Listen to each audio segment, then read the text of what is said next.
Hey everybody, Jukefat here with another video. This time bringing you guys just a video just to give my thoughts and impressions and do a review of sorts of a movie that I saw yesterday, and that is Star Trek Into Darkness. Wow, what a ride that was. Right off the bat, I just want to say that I had a great time seeing the movie. I saw it with a few friends, kind of as a going away celebration, because if you don't know, I'm moving very shortly. In fact, just this coming Thursday is when I'll be actually moving. And so this was kind of like a final hoorah, just going out to the movies and going to a dinner afterwards. And so I guess that might have me a little bit biased, just because I had a good time with my friends. But just the movie itself, I thought was fantastic. First off, I just think that J.J. Abrams has a fantastic eye for visuals. He knows how to make something just look very appealing, and this movie is definitely a gorgeous movie. The special effects are phenomenal, some of the best that I've seen pretty much ever in a film. I don't know who did the special effects for this movie, but they definitely deserve to win an Oscar, because this is just a fantastic looking movie. The effects are incredibly well done. And I definitely hope that JJ brings that same guy from Star Trek onto doing the new Star Wars trilogy. So right off the bat, the movie is just visually very appealing. It not just in terms of the special effects, which I already kind of gushed over, but just the way that the shots are set up. It just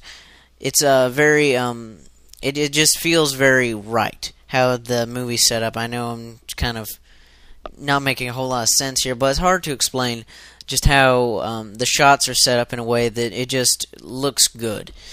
And so right off the bat, this is a very enjoyable movie to watch just because of that.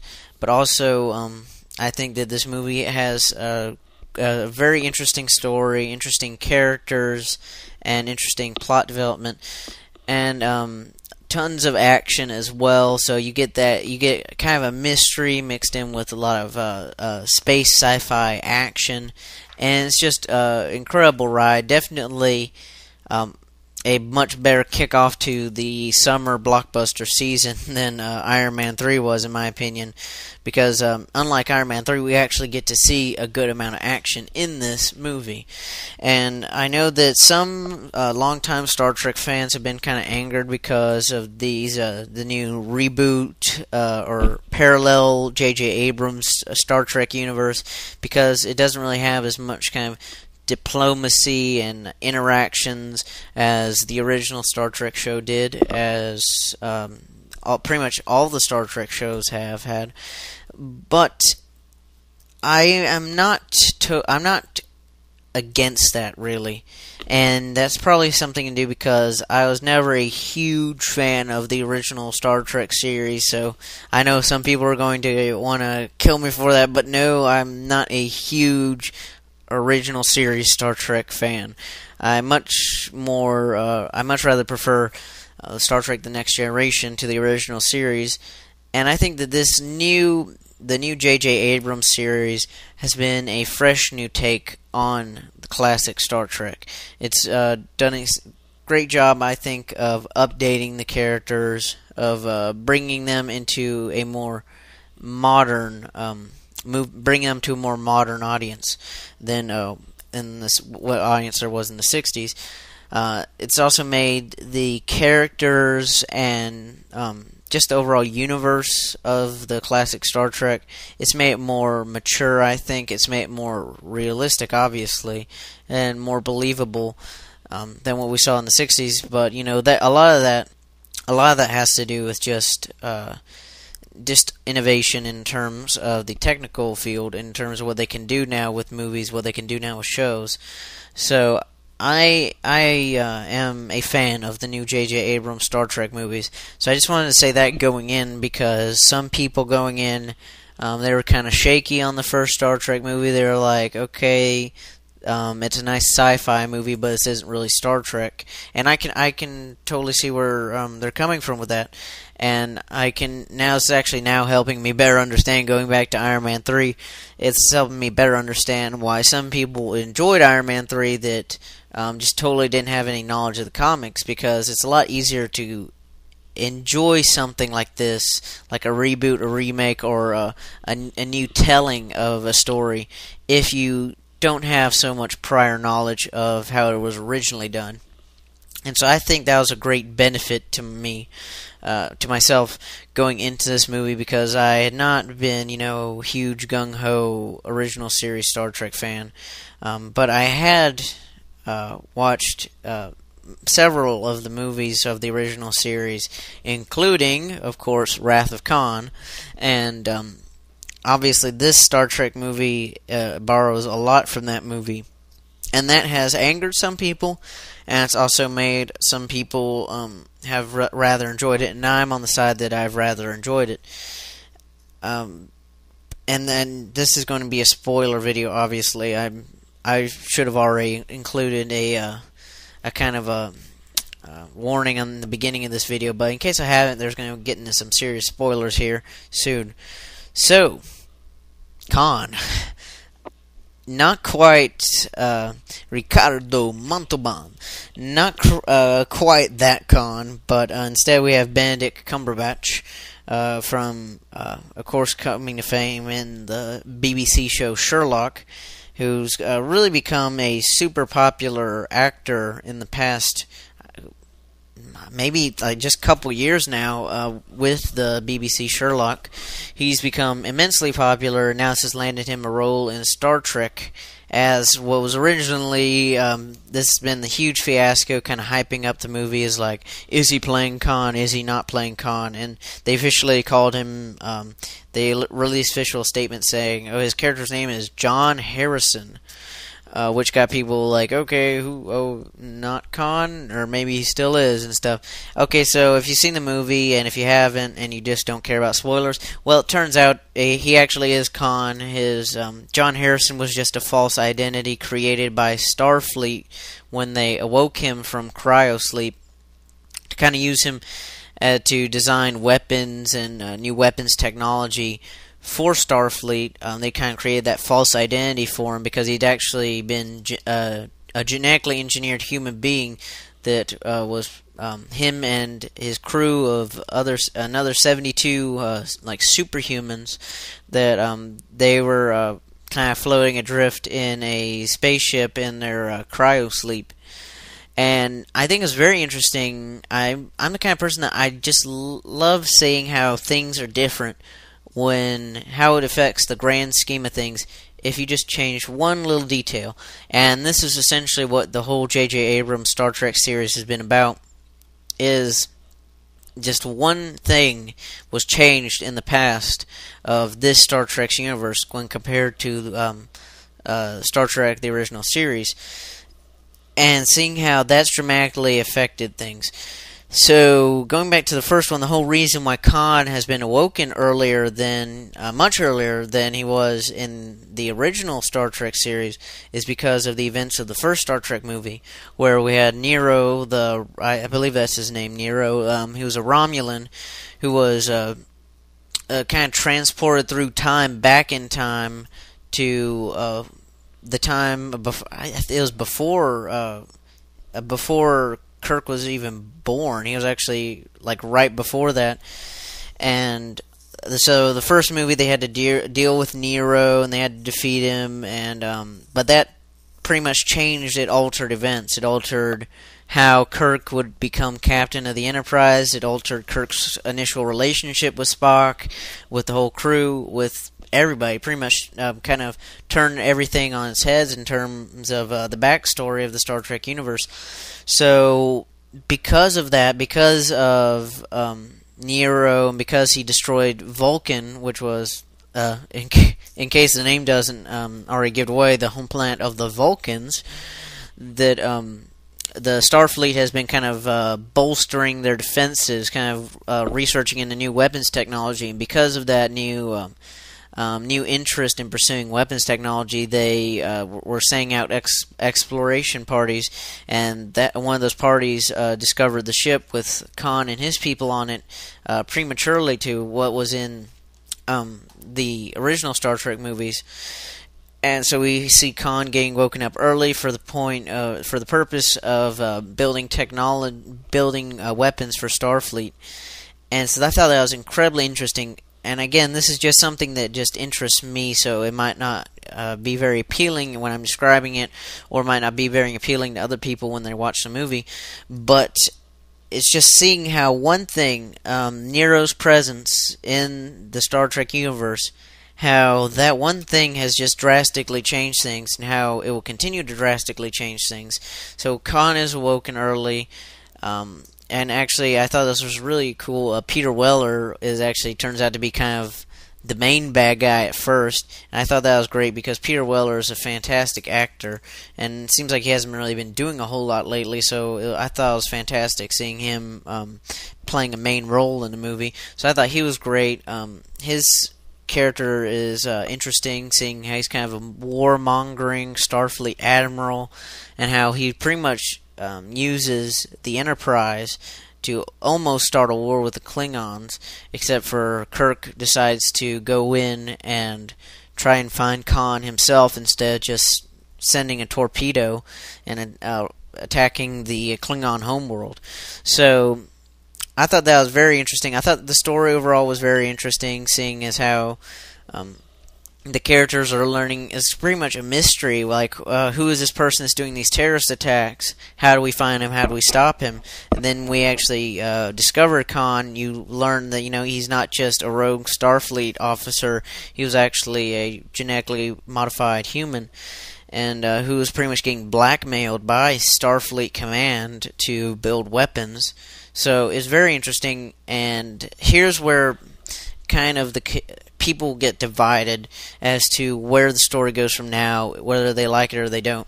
And that is where the point in the movie where Khan and Kirk are working together to stop the Admiral Marcus, I think was his name, but Peter Weller's character, I'll just refer to him as that. And so where Khan and Kirk are working together to stop Peter Weller, and at that point, they just kind of revert back to Wrath of Khan's story, where, okay, Khan's got a starship of his own now, and he fights the Enterprise, and then Spock fools Khan and disables his ship and stuff. So pretty much things play out very similar to the ending of Wrath of Khan, except for instead of Spock going into the reactor to kind of shut it down or to sacrifice himself to save the Enterprise, it's actually Kirk who this time goes into the reactor to save the Enterprise.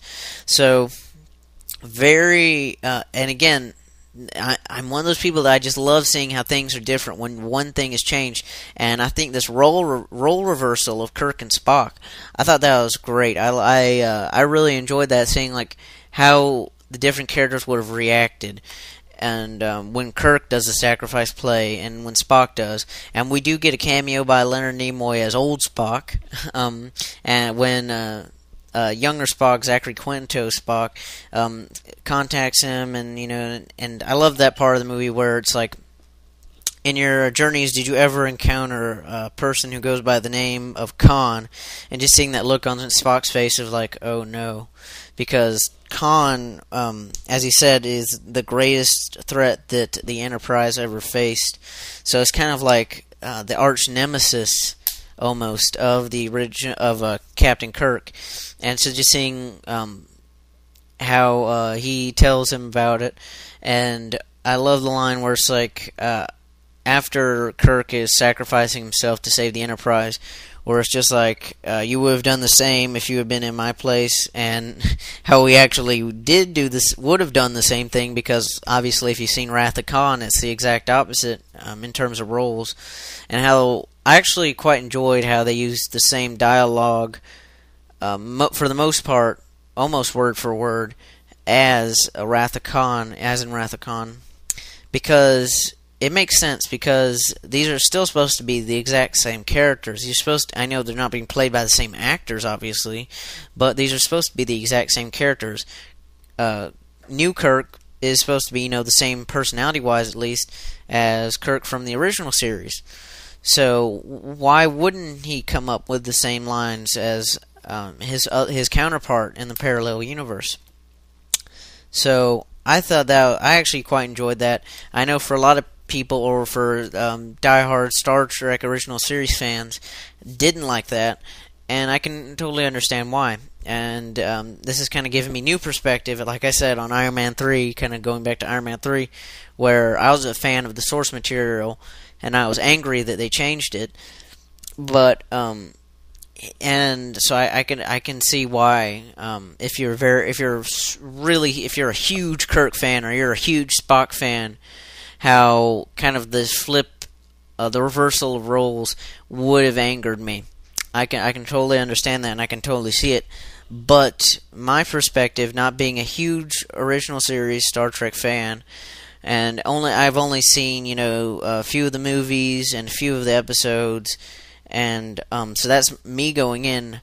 I wasn't so bothered by it as somebody else would have, and I know some people absolutely hated this, but when Spock yelled "Khan" like Kirk did in Wrath of Khan, I deeply enjoy that, because I just knew going in, like, okay, Khan is most likely in this movie. That's most likely who Benedict Cumberbatch is playing, and I just knew, like, okay, they have to reference that line at some point in the movie. And when they got to the reversal of roles, I was like, is Spock going to say it? I don't know if Spock's going to do it. And then after Kirk dies, he's like, Khan, and just lets it out, and it's like, yes, I knew it was coming, and I actually really enjoyed that, because it just made sense to me. It clicked for me why that would happen, because they were best friends. I know that much. I'm not a huge Star Trek fan, but I know that Kirk and Spock are supposed to be extremely tight, and Kirk's death brings out the human side of Spock, and so he kind of goes on a rage-fueled hunt for Khan, and then we have the ending action sequence with Khan almost crashing in Starfleet headquarters, but I think he just accidentally crashes into the ocean of in the Bay of San Francisco. And then they have a foot chase on a monorail, and have a decent little fist fight. This is something that I agree with people who are critical of the movie, but where the ending action sequence, the whole foot chase on the monorail, and then the fist fight. Yeah, I definitely think they could have done something better than that, especially with, just the last scene. You're crashing this huge mega ship into the Bay of San Francisco, and then you kind of follow it up with just a kind of almost like Jason Bourne-esque foot chase and fight. But I thought it was neat how they're kind of like using each other's kind of signature moves on each other. Like earlier in the movie, Khan had cracked somebody's skull by literally just smashing their head, and it was shown off screen, but it was still kind of gruesome by how the sounds and the visuals that they did show. And so he was like doing that to Spock, and then Spock did the mind meld with him, so he was feeling that pain that Spock was feeling. So he's like, and then he lets go, and then Spock does the Vulcan nerve pinch, and that was awesome. So I like that, and but I do think that they could have not necessarily just brought Kirk back at the end of the movie, like, oh, I'm all right.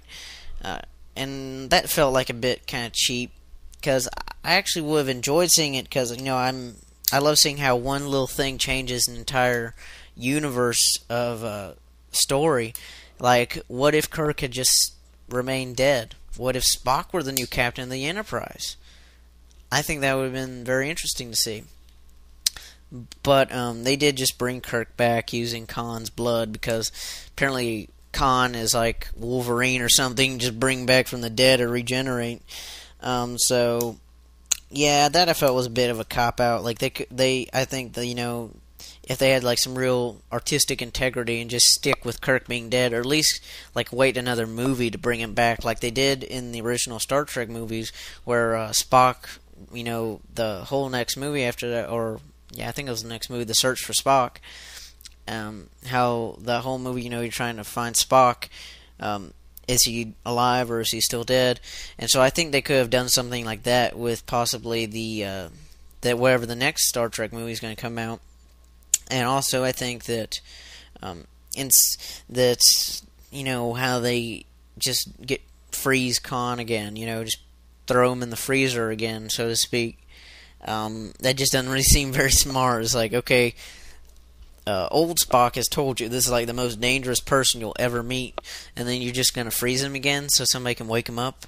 It just seems very stupid. It's like almost kind of like Raiders of the Lost Ark. We're just going to box the Lost Ark up and put it in a warehouse. It's pretty much what they do to Khan. They just put him in cryosleep again and put him in a warehouse with the rest of the superhumans. So that I felt was, they're just kind of leaving the door open for Khan could possibly return in the third movie. But I deeply enjoyed it still. I'd say I'd give it a 9 out of 10. It was a heck of a ride, intense action, very satisfying to watch, and I'm definitely very excited to see how J.J. Abrams will handle Star Wars, new Star Wars trilogy, because I'm a big Star Wars fan. That's where I'm a Star Wars fan first before I'm a Star Trek fan. So seeing this movie and kind of thinking like, okay, what can he do now with Star Wars? Because it had a very kind of Star Wars-esque vibe to it in terms of the action and the space combat and whatnot. So I'm very excited to see how JJ will handle that. So I hope you guys have enjoyed this little review / impressions video. I don't really consider it a professional review or anything. It's just me just sitting down and kind of talking about it and giving my opinions of it. So I hope you guys have enjoyed this video. I'd be very interested. Please tell me what you guys think about the new Star Trek movie in the comment section below. I'd be very interested in seeing what the general opinion is on that. So thank you guys for watching. As always, this is Joker Fett, signing out. Bye.